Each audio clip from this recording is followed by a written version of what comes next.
I'm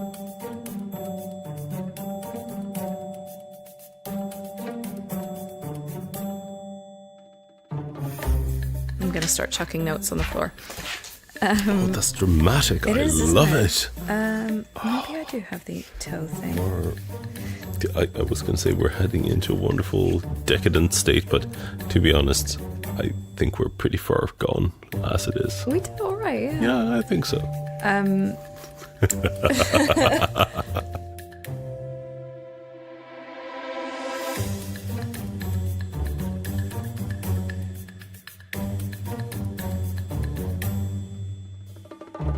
You know what? Let's go. I think we had a pretty decent warm-up. We've had a very decent warm-up. Yes. Welcome to Crime by the Bar. Welcome to Crime by the Bar. It's a beautiful day in May. And apparently a baritone echo. I don't know. When you say welcome, I want to say welcome as well. Say welcome. Say welcome. I love when you welcome people. We should both welcome people. I did. We both did. Yeah, I'm just saying. No, but you shouldn't be worried about a baritone echo.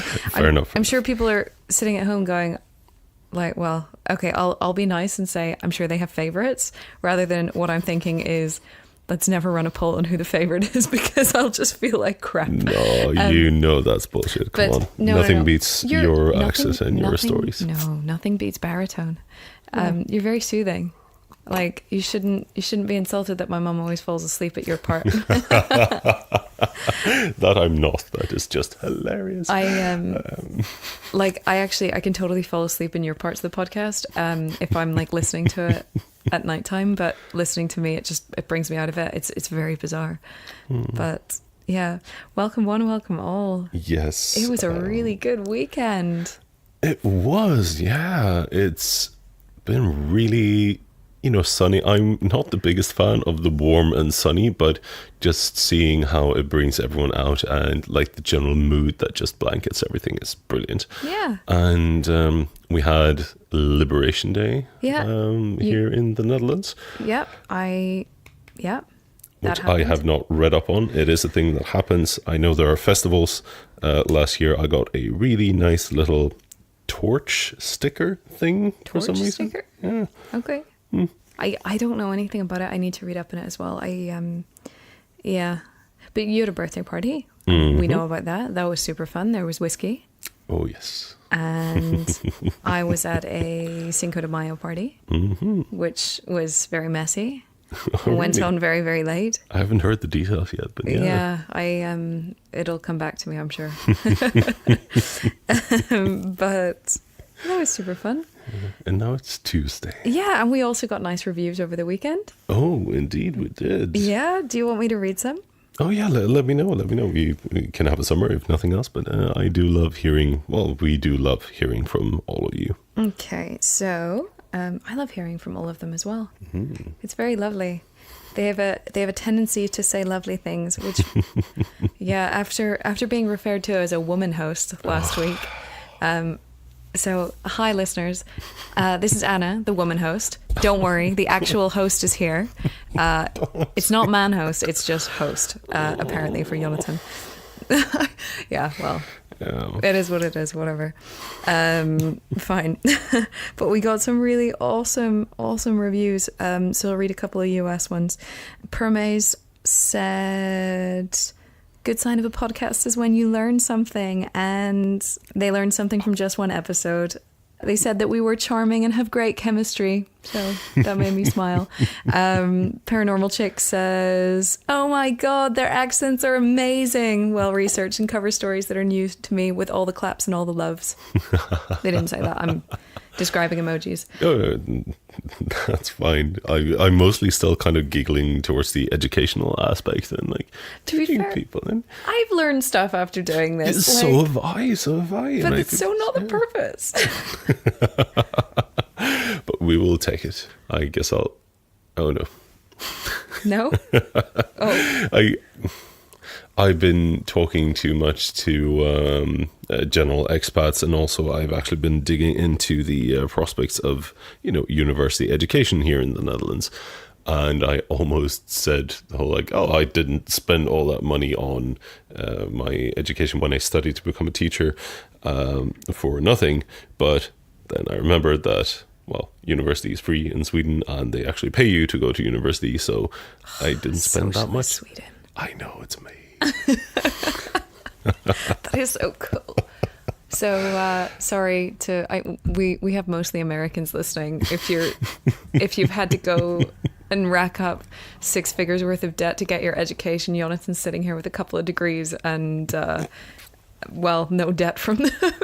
Well, you still have debt. You can still borrow money to get through the studies. You have no debt from the education itself. It's just from the side effects. Yeah, just from living and heavy drinking and moving far away and getting an apartment and all that. But I assume foreign students have to pay crazy fees if they go to Sweden. It's not that crazy, but I'm not sure. So the cases where I've heard most of the details have been where there's basically like a partnership between universities in different countries, not necessarily in the EU, but also I did study a bit of Japanese, and they did have a bit of a back and forth exchange as well, as far as I get it. But just going there, I know there is a fee. I'm not sure how it compares on the global scale, but yeah. Wow. It's something. I think it's super cool. The last review I'm going to read is Yes. Justin, who said, both the hosts of super soothing voices, Jonatan is super baritone, and my voice is very light. Thank you, Justin. I'm very paranoid about my voice. And it makes an interesting mixture that keeps you engaged. Thank you, everyone who left a review. We're very, very grateful. And I think above all else, that actually made my weekend. I mean, and it was a really, really fucking good party. So I crave validation, apparently. Well, at least I crave validation above social interaction. I mean, it doesn't have to be that. Like, I know that, especially going into this project and making a podcast, it was very much like, no, it's something to do. It's fun. I like all of the parts, from the research to the recording to the editing. But part of me still doesn't really realize that there are a lot of people across the globe listening to this, because this is like our thing. It is. I forget it as well, don't it? Like, it's weird. It's weird but fun. It's not just us talking at odd angles at each other in a very structured way. But in a cozy couch, so we're good. Yeah, it is, with drinks. No, it is exactly how we do it. If microphones weren't here, the only thing is the angle and the structure. Like, we sit down and go, right, this is our vague theme for this week. What's our specific drink for this week? What is this? What is that? And let's do this shit. Speaking of which... Let's do this shit. Yeah, let's do this. I heard that you were very mild. Yeah, I'm pretty convinced that I'm not worse this week. How are you feeling about that? Because whenever we had a miscommunication there, it was like, oh, you want to go first? That's fine. Yeah, I mean, mine's not that bad. So how is yours? So mine is... We don't have murder this week. I know that much. No, we don't. Nope. No murder on my side. It has a bit of violence, but it's like, compared to our previous episodes, it's really not that bad. But your conviction on the going last bit makes me think, I'm probably worst, because there is a bit of roughhousing here. So mine has very little of the roughhousing. It's more digital roughhousing and smack talk. Can I say that? Yeah, smack talk works. Yeah. Okay. Yeah. As long as it's not, digitally disenfranchising the orphans in somewhere, that's probably good. No, it's pretty direct personal attacks between two people. Well, not even. Well, we'll get to it. You go first. We'll get to it. Okay, I will go first. That's fine. So, tell me your story, please. I will tell you a story. Yay! Our story takes place in Taiwan. Okay. I thought you were going to say The Matrix. If only. I've been thinking so much about The Matrix during this, all the research, mostly regarding drinks, but... We didn't actually talk about what the theme was going to be. We're doing we're both doing cybercrime, right? It's all kind of related to the high-tech or cyber thingies, but I have a bit of a different angle because I always have to be special. No, mine wasn't originally. The original theme was modern, crimes involving technology. Crime. Yeah. So. Indeed. Tell me, Taiwan? Yes, Taiwan. So this was actually not long ago at all. This was in February this year. What? Like 3 months ago? Mm-hmm. Awesome. So this is really close. But there were some quick updates. Okay. But as far as I can patch it together, so this started on the 10th. It was a Saturday. Mm-hmm. The Taichung police responded to a disturbance call. Okay. In a pretty low level, but normal. It was they went down and it was directed through a basement of a residential area on, no clue how to pronounce this, Zhongqing Street, I think. Mm-hmm. As they arrived on the scene, they did see that a pair of men fled as they approached. Okay. But they did manage to catch one man in conjunction with this. It was a 25-year-old named Huang. So he was caught. There wasn't any struggle or anything, but he basically just met them and tried to explain that, oh, no, sorry.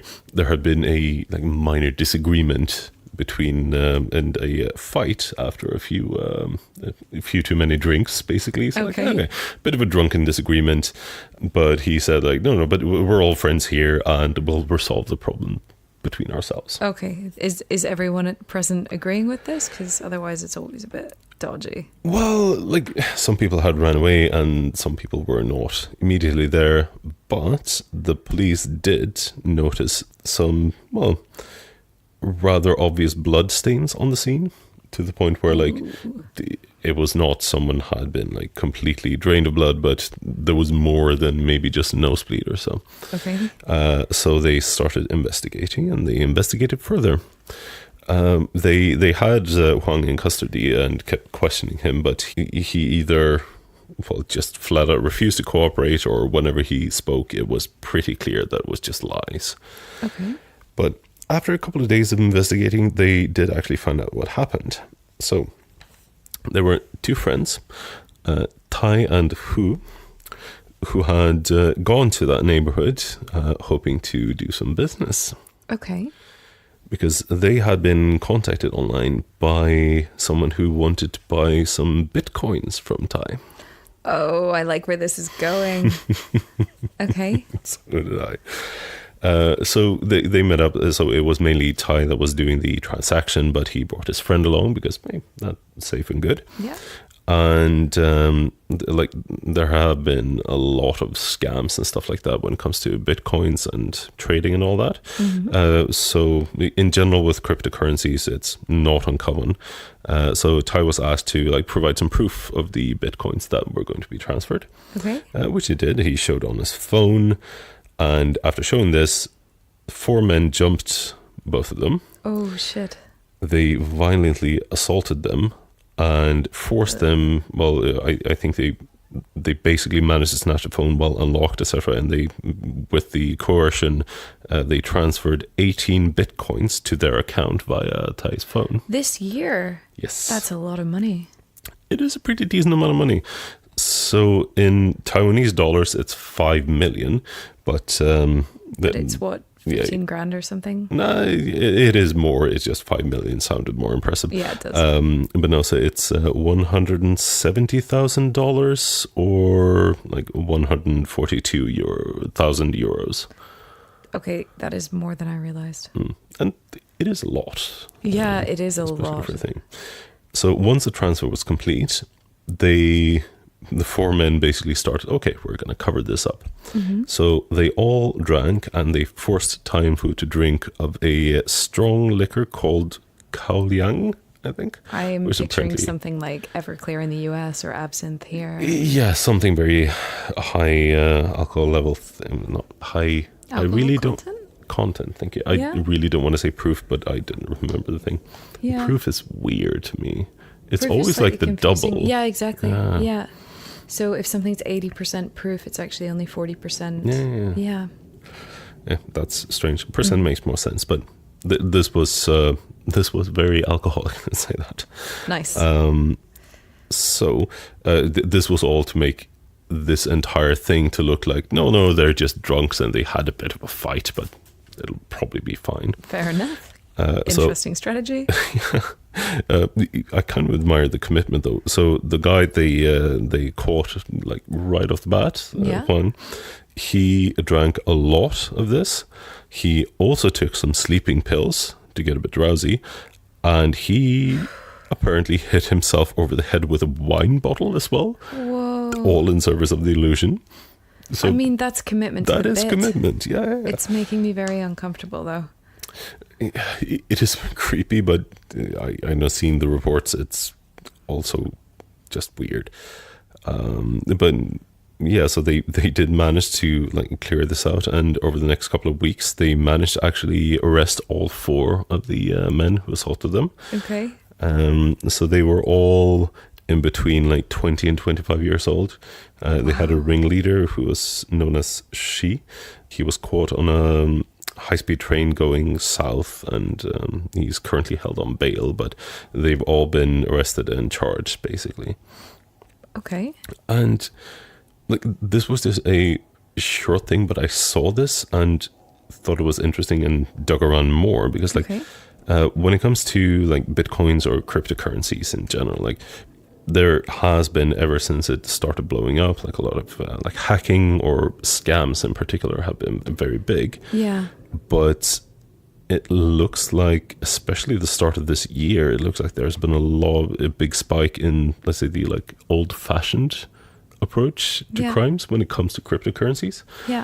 So I think in January, I wasn't quite sure on the date. I think it's the 22nd. We're talking about the UK one? Yes. Yes, we posted this on Twitter, by the way.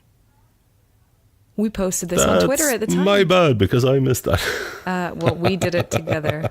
We manned the account together. Yes, we're supposed to, but you are more on top of that than mostly I am. I'm the Twitter person. I but speak for both of us. Then, of course you do. Of course you do.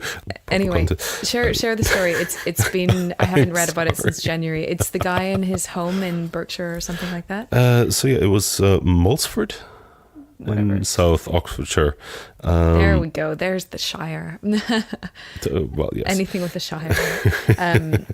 Yeah, Americans, we say sure, not Shire, by the way. It's I know it seems like Middle Earth sometimes, but no, we do say sure. Like Worcestershire sauce is Worcester sauce. Or if you're really being a bit OTT, then it's Worcestershire. But it's never Worcestershire. Anyway, come on, tell me about the story that I've never heard of. I was actually super excited by that thing whenever it happened in January. The whole thing was awful from what I remember, but it was dubbed the first ever Bitcoin theft. Or Bitcoin. First ever in the UK, at least. I tried to find what the first one like globally was, like a physical robbery. Yeah. But I couldn't. Like every instance I found was like, no, this was the first in this country, etc. Yeah. But the UK one was very early, and so yeah, it was a Bitcoin trader named Danny Aston, and. As you probably heard, it was pretty horrible. So he and his partner were at home. Mm-hmm. They also had a child there. Okay. Apparently the child was like, this is both good and bad, I suppose, but there were 4 people who forced their way into their house, but they tied up Aston's partner and held him at gunpoint to have him transfer the currency, basically. Apparently the child, so they either left or put it outside of the house as this happened. We're doing an it. Okay, I was thinking of the child. The child was in a kind of like a buggy carrier thing. Yeah. They put that outside with the child inside. No, okay, I'm just trying to save face. It's cold. The winter. Okay, no, this is probably better. I was going back and forth. Partially, it felt so callous, just like pushing it out or leaving it out. But at the same time, pushing the baby, the child out, or leaving the child out. I'm so sorry. He doesn't mean anything by the language barrier. Let's go with that. Yes. His English is really better. bad. Indeed, it is. Indeed. But it's the one time it's good to use. Anyway, go on. I never remember to do that. I should do that more often. Yeah, like the thing I was talking to you about. Yes. So-and-so moving back, and it's like, you clearly are being malicious right now, and your English is excellent, and all of a sudden, no, my English isn't so good, and it's like, yeah, it is. You know what you said. Exactly. But yeah, just trying to figure out comparing like leaving the child outside or having it inside, as probably the parents are panicking and violence might happen. Yeah, I think you're probably not gonna remember being outside in a buggy as a kid, but you probably are gonna remember your parents screaming as one of them's being held at gunpoint. True. But I'm not sure. Since we apparently jumped on this pretty early. Yeah, I'm not sure we what were you all heard. over that. Did you know that the robbers got nothing from the heist? I think it was in the article. Oh, okay. Damn it. It was a BBC News article we shared a link for back in, I think it was in January. Yeah, so that came up a couple of days later because after the robbery, Asen and his partner basically fled. I think they hit some relatives, and they haven't gone back to the house due to fear for repeat things. Possibly partially because he did manage to pull off a bluff in the transaction somehow. Yeah. So the people who broke in, they got nothing. They just thought they did and then ran off.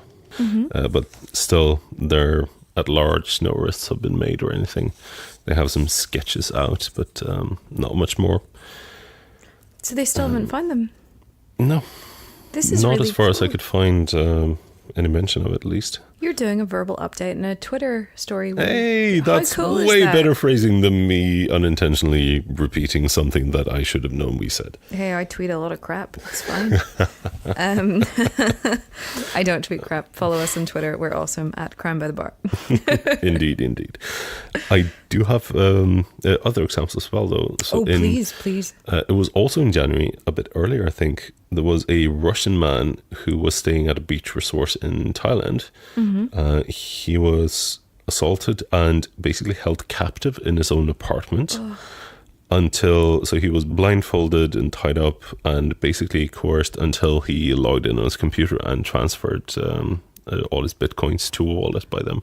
Wow. And there they actually got the money, and also still at large as far as I understand. The police was kind of flabbergasted at the whole cryptocurrency, what is that?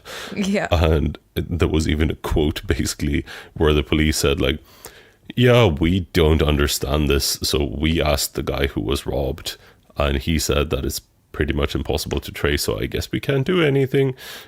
More along those lines. It is possible in general to track some transactions, but it's not easy. But even if you actually manage to track a transaction, then you will probably just end up with a Bitcoin address, which doesn't require any kind of validation, could just be a pseudonym or whatever, and it's really tricky to get anywhere on that. My understanding is there's essentially a registry, and all you're doing is paying for your name to be listed on the registry against this number. Yeah, but you could pick any name exactly. as well. Well, it can be anything, and you still need to prove ownership. So it's going to be really interesting. On there used to be all those shows in the UK of Cash in the Attic, and it's like a daytime TV show where they it's like, Henry and Barbara from Surrey would like to go on holiday to Cumbria for a long weekend in a caravan, and they want to raise £500 for it. Let's see if we can sell some old heirlooms around their house and make that money. What can we go to auction with? And they go around the house, and there's some really gorgeous stuff, and they'll go, well, this is actually it's in the style of blah blah blah, so it's worth about £30. Do you want to sell it? Well, no, it would cost that much to get a new table from IKEA, so we're quite fond of this one. But and sometimes they come across stuff that's really worth a lot of money, and then they sell it. But it's going to be really interesting in 10 years time, whenever Oh yeah, it's just, I don't know, it's an old memory stick from years ago. Like, do you mind if we have a look what's on it? No, go ahead. And there's Logging credentials and everything. but yeah, like in 10 years time or 20 years time or 50 years time, when you start coming across old USB sticks and it's like there's actually Bitcoin that was purchased back, you know, in the early days. Yeah, I'm going to see, I don't remember the name of the podcast right now, but I'll see if I can find it. But I did listen to an episode where it was a woman who had, she was working for some, I think it was a magazine or something, or like online site, I think. Yeah.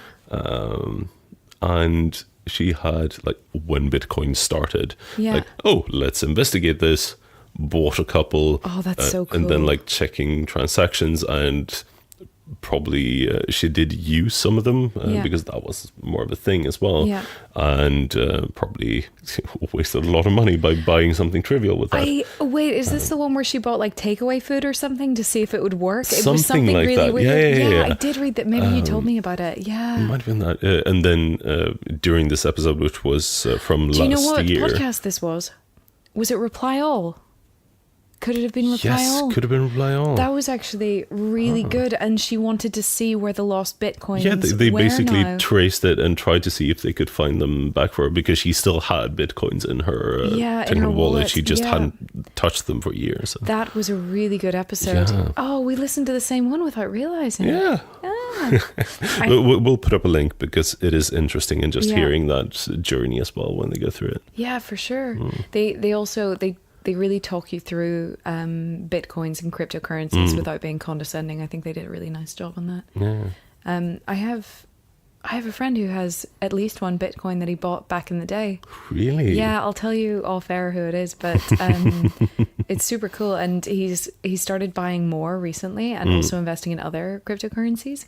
And every day in work, it's like constantly checking. And there's a couple of other people who've started investing. And it's funny, whenever there's a dip, it's like immediately you hear all about it from them. Ah, yes. And I mean, good for them. I have a couple of friends who are investing as well. They started later, so to speak, but Yeah. they're still pushing that. So I think I need to work on my actual regular savings account before I start working on building up a cryptocurrency portfolio. Or, we could just create our own cryptocurrency. I don't have time or energy for that. Do you? I know you don't.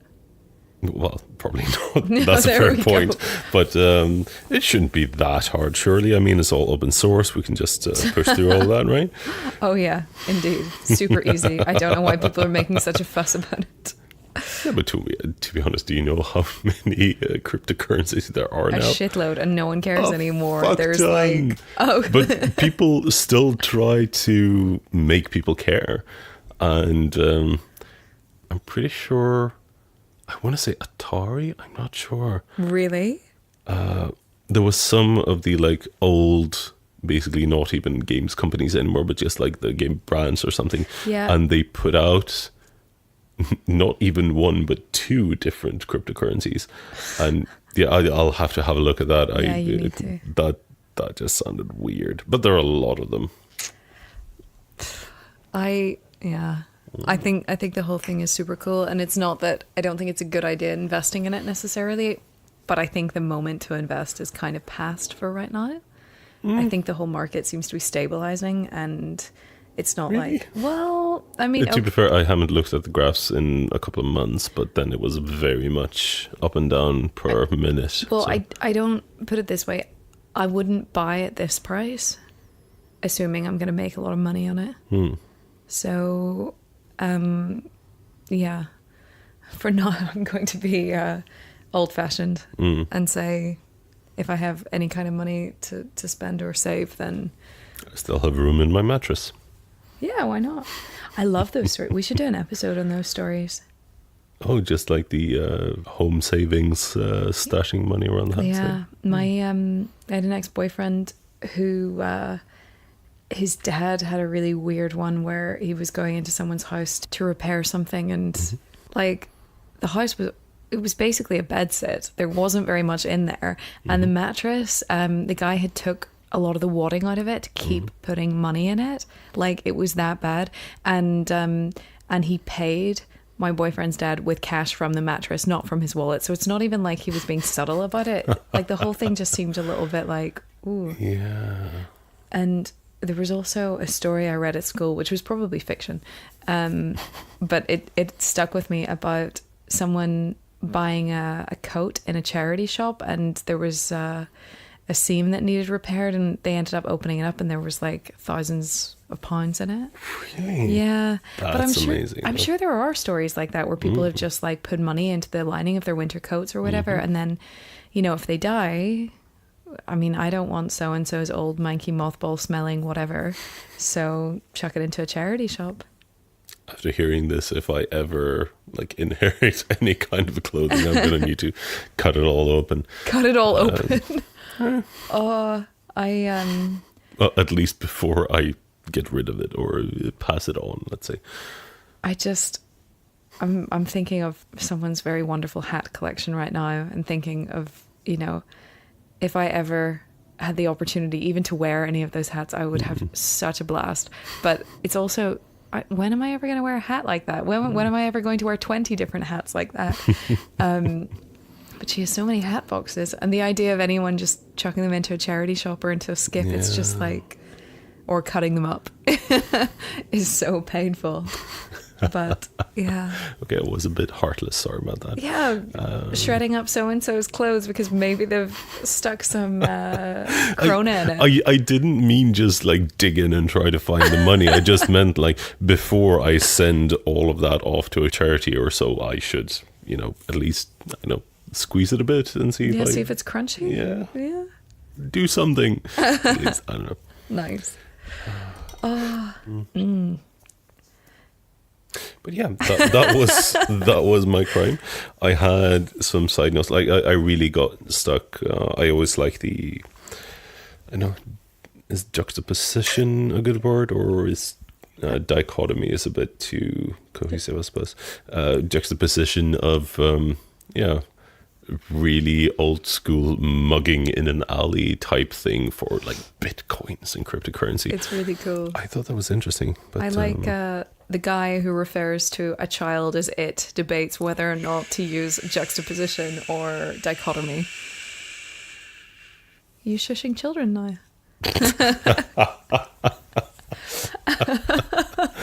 I don't know your language. This is difficult. You like kids. That's the funny thing. You're good with children. Like, I mean, but you're giving yourself away as a non-breeder right now. Like, come on. Well, you need to have some younglings of your own and start referring to them as at least they. Well, true, but nah. Okay, we need another drink. We do. We need stretchies, drinkies, then more crime. Sounds like a plan. Yes. We'll be right back. We'll be back.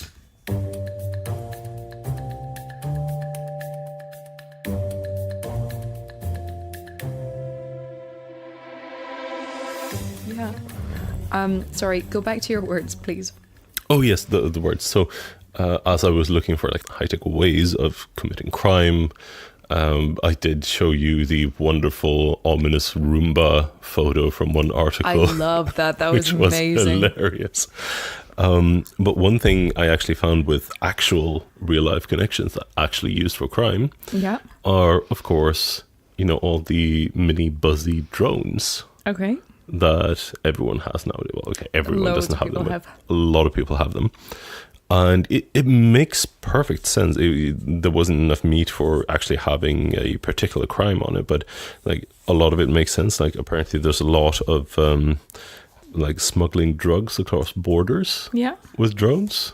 Just like, oh shit, that makes a lot of sense. Having them buzz over and stuff like that. That makes a lot of sense. That has happened a lot. Apparently, the countries where this is most common, the police are a bit more aware of it and are getting very good at shooting down drones as well.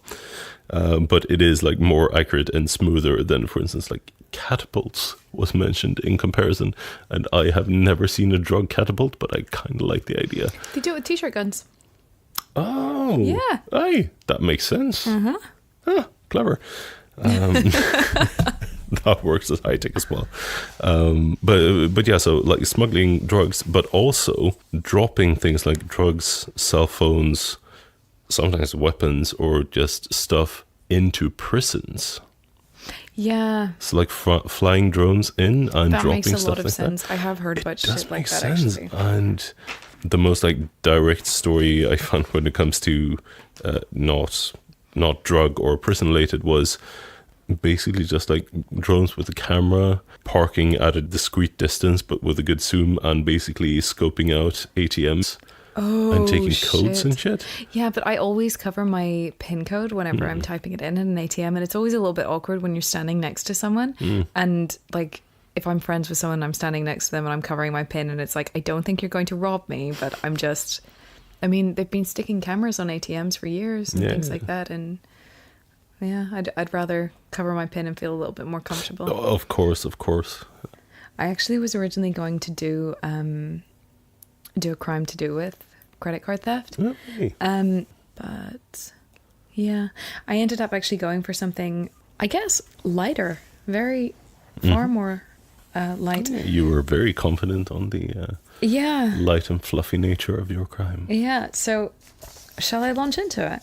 Yes, I want to hear what you have to say. Okay. I want you to tell me about, or possibly ask me a question about something, and then I'll say no, and then you say yay. Have you heard of Graham Cluley? I have not. He's actually quite well known.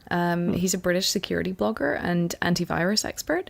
At the moment, he writes a daily blog on computer security and news, opinions, advice. But back when I start telling you my story, back when it began in 2002, he worked for Sophos, if you've heard of them. I may be pronouncing it wrong. SOFOS? Yeah. I have heard of it. Yeah, I've heard of them as well, and I can't work out why. But it's a big British security software and hardware company. So the blurb I think I got off Wikipedia because I really couldn't be bothered looking it all up. They develop products for communication endpoint encryption, network security, email security, mobile security, and unified threat management. So they do all the online security shit as well as some offline stuff embedded in the hardware. Back in 2002, this guy, Graham Cluley, was working for them as a senior technology consultant. And he did some very interesting interviews and made some very interesting comments that made him a bit of a target. So, as in interviews with the public press, I assume. Yeah. Huh. Okay. So how this whole thing kicks off is he said that virus writers were pimply teenage boys who lacked social skills. And you can imagine how this goes. A virus writer called Gigabyte was not very impressed by this description and decided to have a little bit of fun, I guess. Some context on Gigabyte. At the time, it was kind of unclear who Gigabyte was, whatever. They had a website where they would write viruses and post them on their website with an explanation of what they were, what they did.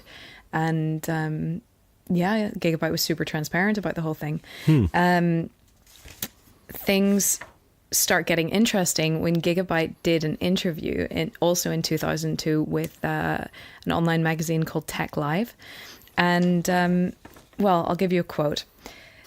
I mean, yeah, I do want to admit that I'm female because there's nothing to hide about it. The world should know there are female virus writers out here, but it's certainly not my motivation. I do this for myself, not the whole world. Other females don't need me to stand up for them. They can do it for themselves. She specialized in C++ at the time, but she's widely known as the first person to write a virus in C#. So I have a history of the viruses we know about that she's written. The first one was sometime mid-2001. She wrote an email AWare worm that infected an attached file called parrot SCR. It basically just sat in the window. Well, it renames the Windows directory and drops an audio file whenever the virus runs. And wait, what year was this? This was 2001. Oh, okay. It also would drop a Visual Basic file displaying a message that includes an offensive text about Graham Cluley. So that was mid 2001, Parrot Day. I'd like to make it clear, none of the viruses ever were released into the wild. They were only ever put on her website, and so basically no direct attack or zero-day exploit, but basically highlighting this and also poking fun at the rather... Sorry. There's a lot of paper here. Yeah, there is. I'm kind of trading off because I'm astonished at the amount of notes and amazed. It's cool. I'm super into this stuff. I started programming when I was, I guess, about 11. I taught myself HTML, and there was a really interesting female-orientated website back then. I think it's still online, called Lissa. Lissa Explains It All, kind of like Clarissa Explains It All, and it was pink and it was fun, and that was kind of where I started. And then from there I got into CSS and JavaScript, and at school we did Pascal. That was whenever I was a lot older, and obviously Visual Basic. So yeah, and now I do a bit of AMScript, a lot of SQL. Not that it's a programming language, but you get the idea.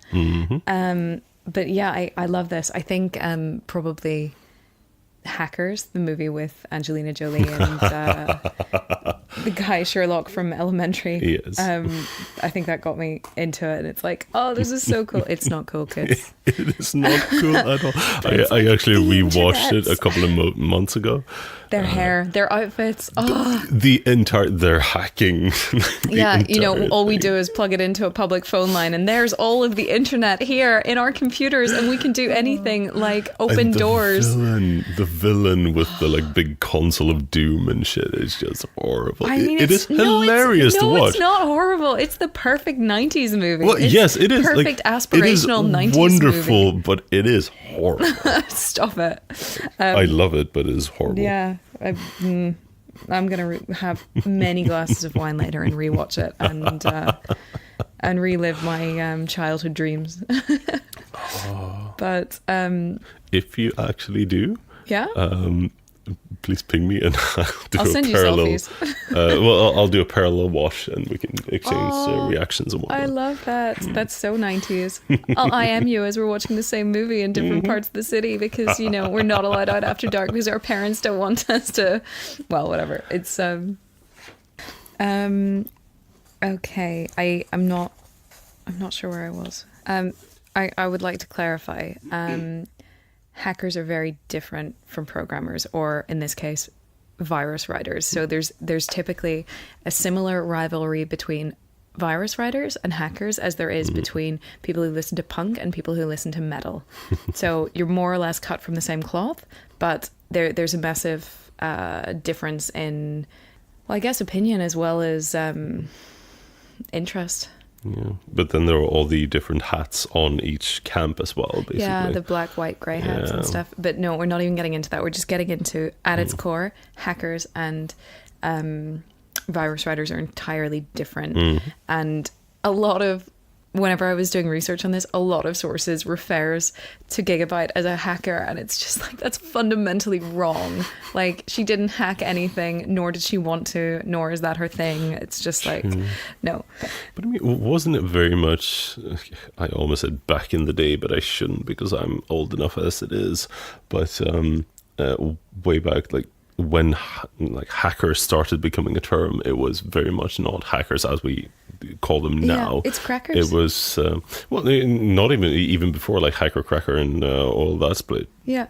Oh goodness! Now I'm thinking about phreaking, which was so long ago. Ish, I knew a lot of people into phreaking. It never feels like you're that much older than me until we start talking about this stuff, because then it's like, wow, I remember whenever I was first around an internet-enabled computer, but I mean, you remember it like you were a grown-up. Well, grown-up is debatable even to this day, but yeah. But I mean, you know what I mean? I was well and truly a kid the first time I was around one, and Yeah, I forget that we are. But I was a kid as well. I mean, I was I do 8. remember BBSs, but No, I was still. younger than 8. Shit, what age was I? 6? I'm thinking of significant life events and the first online game I played and the first... yeah, I think I must have been 6 or so. Okay, so by March 2002, she had written an email AWorm that was basically pretending to be a communication from Windows Update. And it was the first ever virus to be written in C Sharp. Yeah, exactly. Wow. It's funny, whenever I'm telling you about C Sharp, it's really easy, but every time I see it written down, I'm like instinctually want to say C hashtag. It depends on the context, but whenever I never talk to you about coding, so it's like very weird. We barely touched it, no. I do remember I did actually plan on getting into C Sharp a while. Yeah. Before I touched like C++ or anything. Yeah. So I was just reading, I want to do shit, what should go? And I heard some good arguments on C Sharp. Yeah.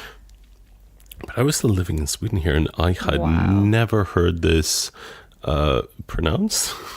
Oh. And like, oh no. Yeah, the C hash.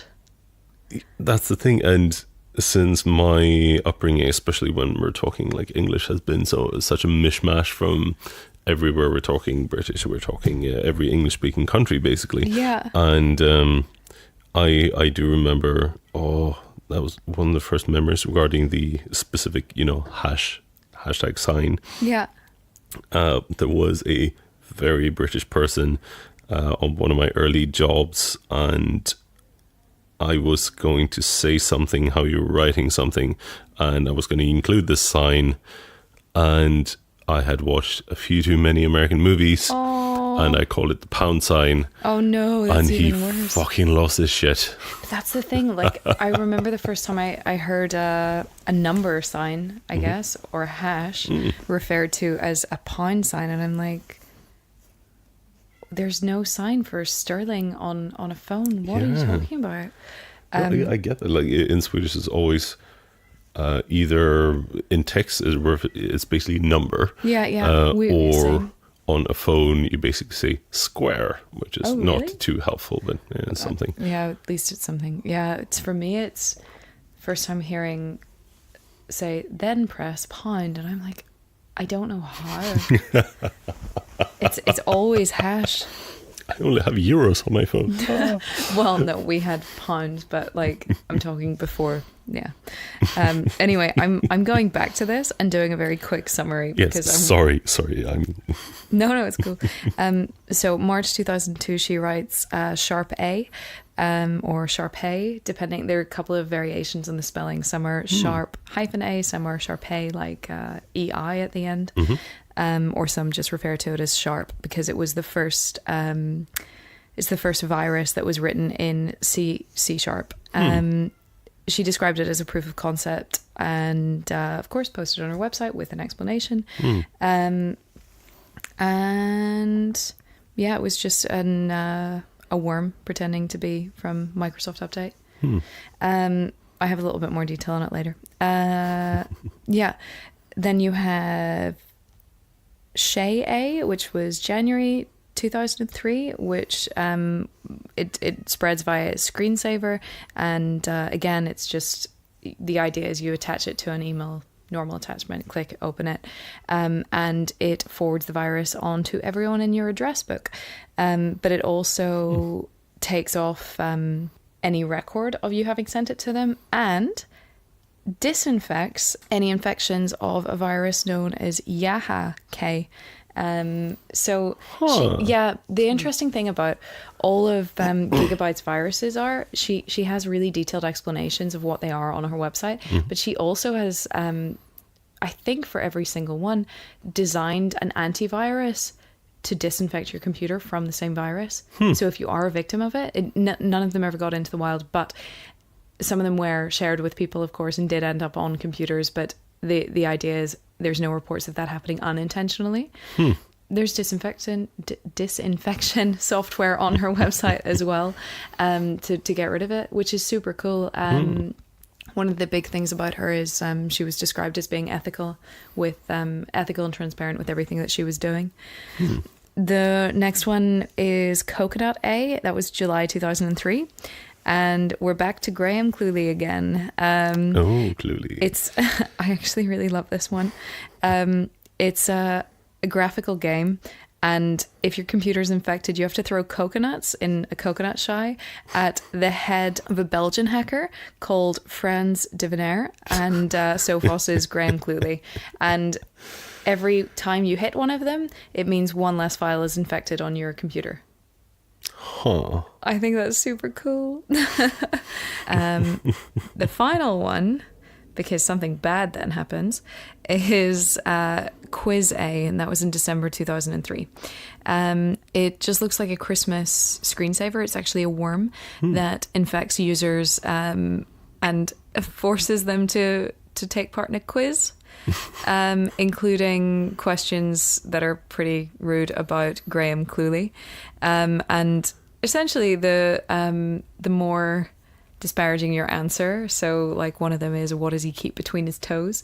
And yeah, if you pick the really mean answers, then it reveals a map with directions to a mystery package. No word on whether there was actually anything there. You're going to have to tell us what the really mean answers were. I don't know. What do you keep between his toes? I don't know. I'm sure I read it at some point, but I read so many different sources on this. It was a nightmare trying to compile them, and along the way I lost some shit. So sorry, I don't know. No, I'm not critiquing you, but that would be hilarious to know. But yeah, so that was basically pretty early ransomware, I guess. Yeah, except not for malicious means. I mean, well, I get you can argue it to death, but yeah. Oh, one other thing I should probably say: the game that showed Graham Cluley's heads in the coconut shy with the Belgian hacker guy, he's not actually called Graham Cluley in it. It's called Graham Clueless.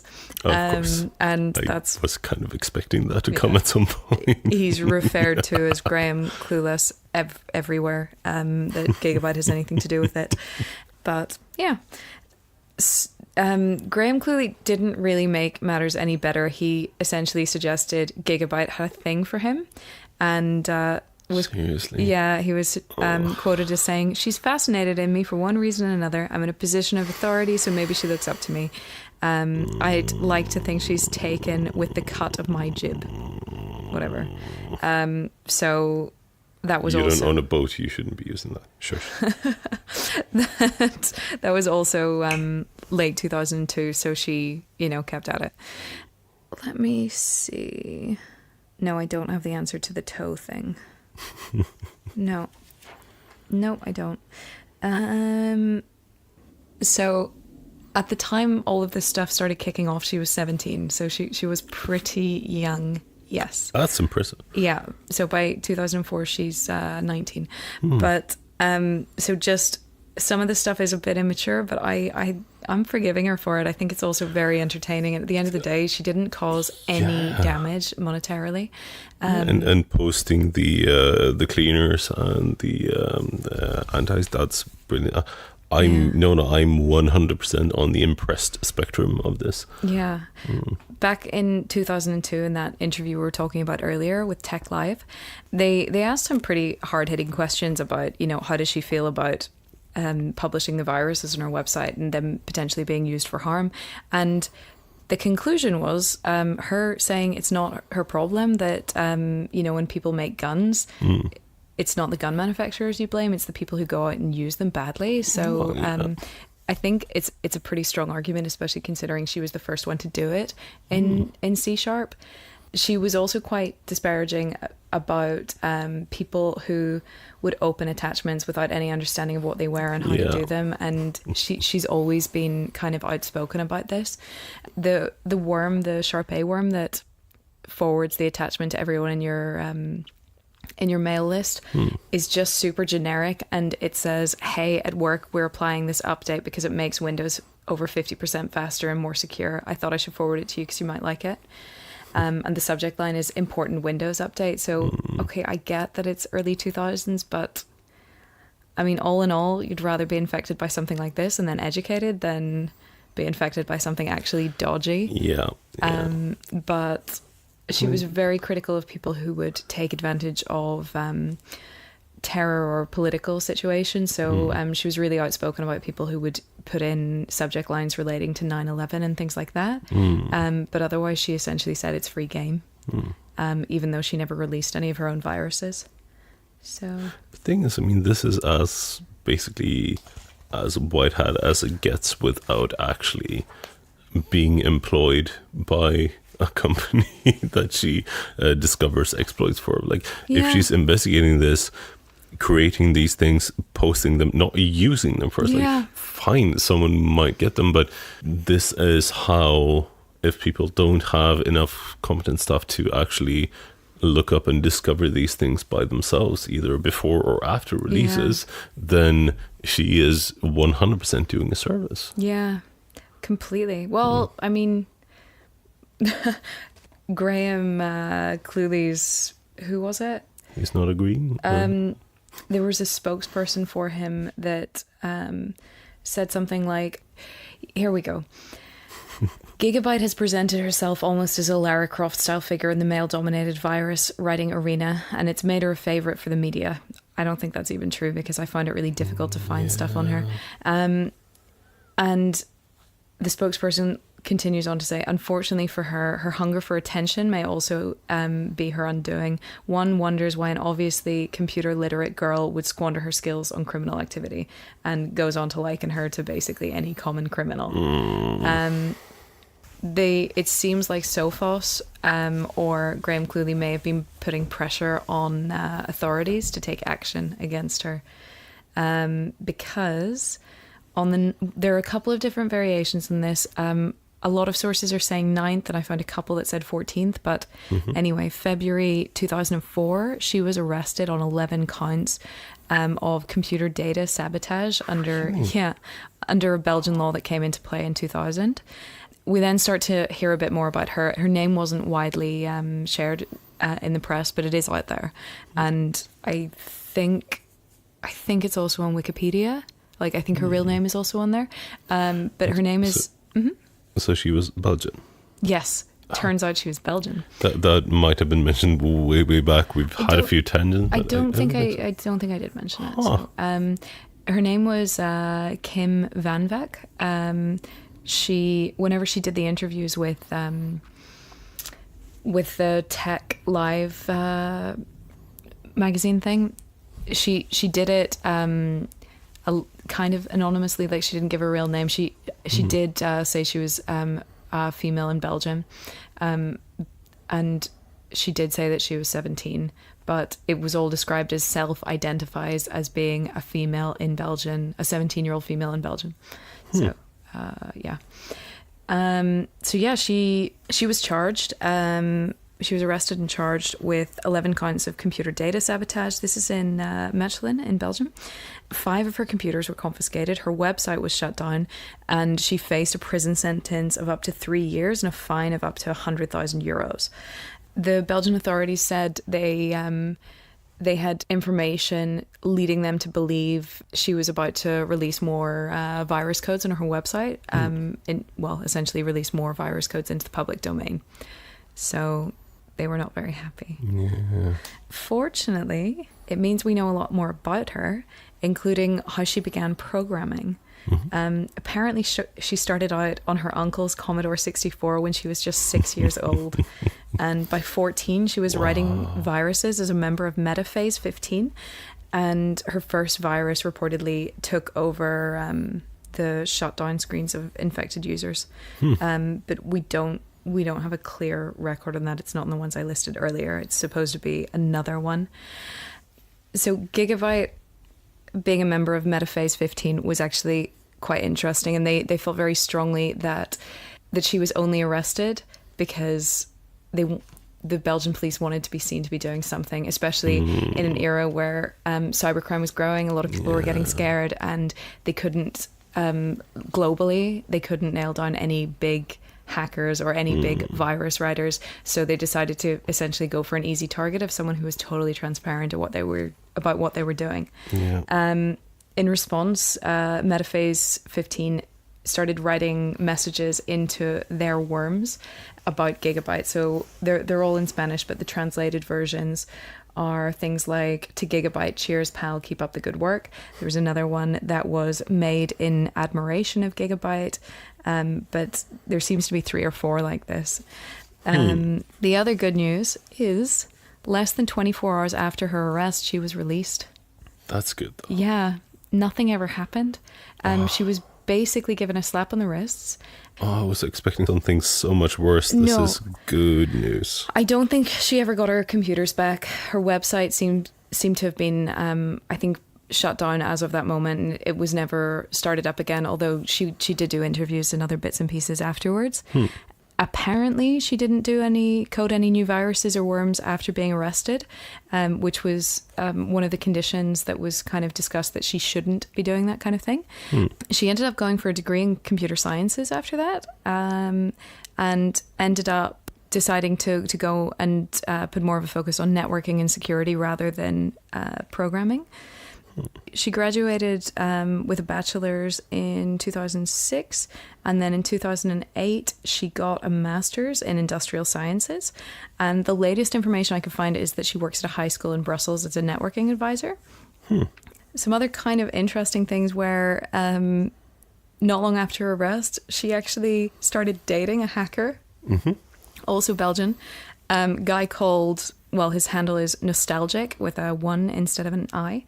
Of course. And in an interview, she was asked, like, oh, what do you have in common other than computers? And she's like, saliva. She seems super deadpan about everything. And she was asked, what they do together. Are they constantly online and da-da-da? And she said, well, when we actually spend time in person together, we're pretty much not online. She was asked whether she was concerned that the police would be worried about the two of them dating. And she said, I think they'll probably be happy with us dating because it keeps us off the computer. But she's also super into animals. She's had a couple of snakes over the years, also some ferrets, unrelated. And and she's into house and trance music. She actually doesn't play computer games at all. There was another interesting quote from back in the beginning where she essentially spoke out about how she wanted to be a visible female presence essentially in the computing world, because so many guys are out there and they just assume girls have no interest in this stuff, and if they do have an interest, it's only for playing games on the computer. It's not even doing anything with it. So yeah, I think it's super cool. Here's the quote. She said, I want to let people, and especially guys, know that there are girls out there who like computers, and for more than games. I think it's quite important for all girls out there who know something about computers but are surrounded by guys who think they're all stupid. And I just think that is so typical even today. I mean, it's nowhere near as bad, but when you think of the history of computer programming, like the first algorithm written for a computer was written by a woman, and the term bug was coined by a woman. So ironically, the term debug was coined before the word bug. Really? Yeah. I would not have expected. So you know where bug comes from in a computer? I have a picture. I'm not sure if I dare to say yes, but... Do you? You probably do. It's kind of a bit famous. You have a lot of notes. Here we go. See that yellow sticky bit of stuff? There's a moth on it. I might have heard this, but I would never remembered it. No. Okay. Yeah. Yep. That's interesting. I'm going to kick myself for not knowing her name. Grace Hopper. Yeah, that bug is sellotaped into a notebook by Grace Hopper, who coined the term bug because a moth had climbed inside a computer and caused it to essentially short circuit, I think. So yeah, that's where bug comes from. Debug, I believe, comes from airplanes. Oh. So you would debug a plane that has bugs or whatever in the engine. Huh. So I think that's super cool. Did not know that. Yeah. That's amazing. But that's my story for this week. She seems to have more or less kept out of trouble. And yeah, I guess like many people, sometimes you just have a hobby that you're really, really into for a while, and then maybe you don't really give a shit. It loses its fun at a certain point. And I guess being arrested is maybe part of the reason it seemed to lose its fun. Or maybe she still does shit. Yeah, who knows? Who knows? I know. I'm really intrigued, and I already made a note to look up more around this because it's interesting. Yeah, I thoroughly enjoyed it. If anyone has more information on Gigabyte and what she's currently up to, awesome. Let us know. Or if you're listening, we do have a couple of listeners in Belgium. So. Ooh, we do. Yeah. Give us a shout if you know anything about this. The most annoying thing is with a name like, a handle like Gigabyte, trying to find stuff on this was a nightmare because every time you're searching Gigabyte Belgian hacker, it's, you still get like all sorts of different results, and her name, her real name isn't widely used. So again, it's kind of a challenge. Yeah.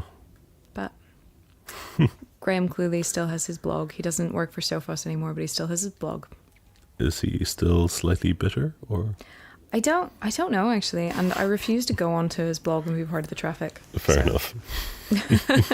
Maybe he's fine. I think that was quite a light one. It was really light and such a happy ending on both the crime side and the rest of the life side. I'm very glad with this. See why I said I'm not the worst this week? Yeah, I do indeed. Yeah. So, we were discussing this week's drink earlier, and I was thinking, like, no, but we normally should probably like hold off a bit so we get a feel for the general atmosphere and see how hard a liquor will need to cope with our crimes. No, but we can go for something light. I'm tonight. light and bubbly right now, so I think we could do basically anything. What's your preference? Do you want something minty or something appley? Well, I think because we decided we were going green. We've decided on something green. We'll run off to the cabinet and see what we can find, and we'll let you all know after the break. I'm excited. Let's do it. Let's go.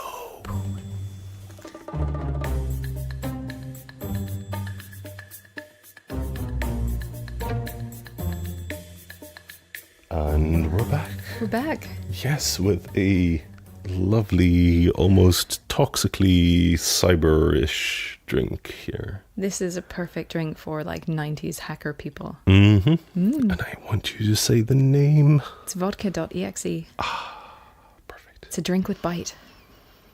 It smells very fresh and very refreshing even. Yeah, it's apple liqueur, butterscotch, lemon and vodka. I know we discussed all this. I can basically only smell the apple, but I'm very curious to taste it. Let's try. Cheers. So let's go. Ooh, Cheers. Oh, you're going to spill. I'm terrified. Cheers. No spillage. Oh. Do you want it sweeter? No, definitely not. This is like perfectly balanced. The butterscotch is very, very subtle. Yeah. But this really works. I was expecting it to be really sweet, but this is perfect for me. It's good. I need to find a way to filter lemon juice better. Makes it super cloudy. It's a bit of cloudiness, but it does look creepy as fuck. Yeah, but that kind of fits, though. Doesn't it? I'm hoping one of the photos turned out this time. We'll share. I think so. We actually have, I mean, goodness, we have sunshine, which is weird with like lighting and shit. So because normally we record in the dark. Yeah, that's true. Yeah. We had an early start, but yeah. Even like going back the past couple of months as we've been doing this. Yeah. Time of day wouldn't have mattered as much. No. This time of day, it's like still kind of grim outside. Oh. Yeah, so. Wow, this is good. I'm like refreshed and revitalized. I like these glasses. These were Kingstay glasses. Oh, really? Yeah. Oh, all the halls. I know, they're beautiful. They're crystal. I still haven't watched my DVDs. Oh, I'm sorry. I should, but I need to brush up on my Dutch, apparently, especially for the weird Chinese superhero movies. But Chinese is not my forte. No. Oh, Chinese and Dutch. Wow. We should wrap this up, though.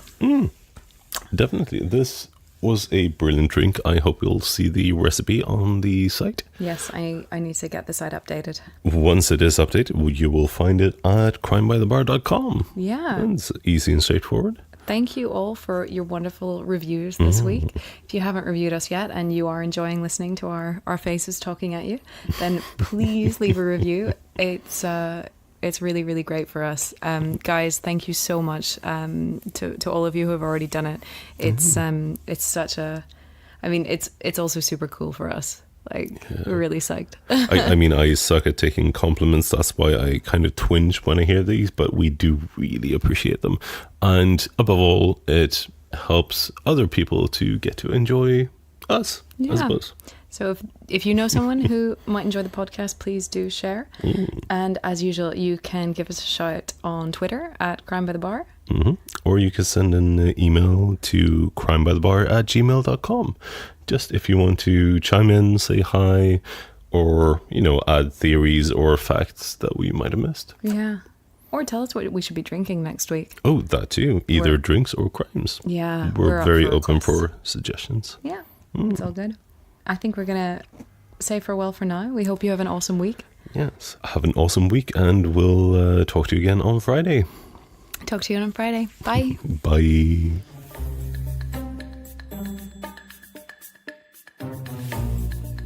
I mean, it doesn't sound very Where good. is this coming from? You're a very lovely man. You're a very lovely man, and you see the best in people. And I, on the other hand, am constantly saying things like, okay, but do you have that person's address? Because maybe your brother has been murdered by his new girlfriend, and he's not coming home, and she's got his phone and has been texting you for the last 2 days. This is literally a conversation I had a couple of days ago. Completely. I was going to try to bail you out and say this is completely hypothetical situation. No, but you know who I'm talking about as well. And the answer was, shit, I don't know the address. And I'm like, you better find out because I have her on Facebook. I'm like, yeah, Facebook's bullshit. He's probably buried in her garden at this point.